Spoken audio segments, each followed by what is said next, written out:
এক আপুর একটি ভিডিও দেখেছিলাম, তো ওই ভিডিওতে আপু বলেছিল আমরা বাবার বাসায় গেলে হুজুর হয়ে যাই।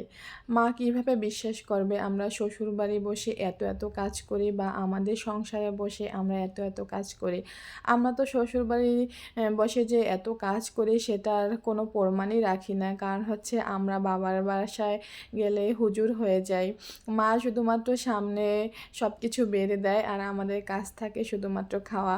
হাই এভরিওয়ান, সবাই কেমন আছেন? আশা করি সবাই অনেক বেশি ভালো আছেন, সুস্থ আছেন। চলে আসলাম সম্পূর্ণ নতুন একটি ভিডিও নিয়ে।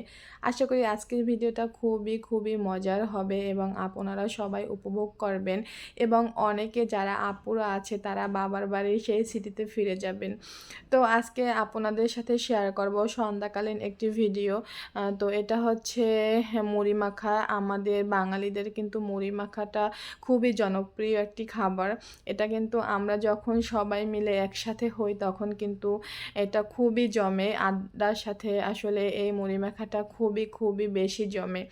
আর একা একা কিন্তু এই মুড়ি মাখা খেতে একদমই ভালো লাগে না। যখন পরিবার পরিজন বন্ধুবান্ধব একসাথে হয়, বেশি মানুষ থাকে, তখনই কিন্তু এই আয়োজনটা আমাদের বাঙালিদের ঘরে হয়ে থাকে। তো আজকে এখানে মুড়ি মাখছে আমার ভাই। তো ও আসলে মুড়ি মাখায় খুবই খুবই এক্সপার্ট, ওর হাতে জাদু আছে বলতে হয়। আজকে এই ভিডিওতে আমি একটুকু স্পিড বাড়াইনি। হ্যাঁ, ওই সময়টায় আসলে যতটুকু মানে যে রকমের ও করছিল তো সেটাই সম্পূর্ণ রেখেছি, বিন্দু পরিমাণেও স্পিড বাড়াইনি।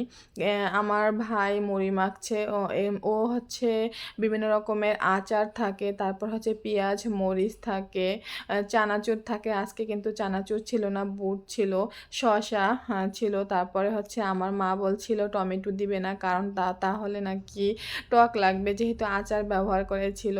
তো আমার ভাই সব কিছু দিয়ে তারপরে মুড়িটা মাখে অসম্ভব অসম্ভব মজা হয়ে থাকে। এক প্রকারের ওর হাতে মুড়ি মাখার ফ্যান আমাদের বাসার সবাই বলতে পারেন।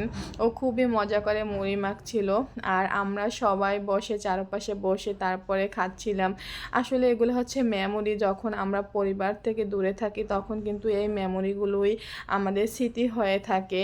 আর এগুলোই হচ্ছে ভালো লাগা, ভাই বোনের ভালোবাসা, পরিবারের ভালোবাসা। তো আশা করি ভিডিওটা আপনাদের কাছে অনেক অনেক বেশি ভালো লেগেছে। আপনি যদি আমার ইউটিউব চ্যানেল থেকে আমার ভিডিওটি দেখে থাকেন তাহলে আমার চ্যানেলটি অবশ্যই সাবস্ক্রাইব করে দিবেন। আর যদি ফেসবুক থেকে দেখে থাকেন তাহলে অবশ্যই ফলো দিবেন এবং লাইক কমেন্ট শেয়ার করে পাশে থাকবেন। এবং সব সময় নতুন নতুন ভিডিও নিয়ে আপনাদের সামনে হাজির হয়ে যাব ইনশাল্লাহ। তো সবার কেমন লেগেছে ভিডিওটা কমেন্ট করে কিন্তু অবশ্যই জানাবেন। আজকের মতো এখানেই সমাপ্তি। সবাইকে অসংখ্য ধন্যবাদ। আল্লাহ হাফেজ।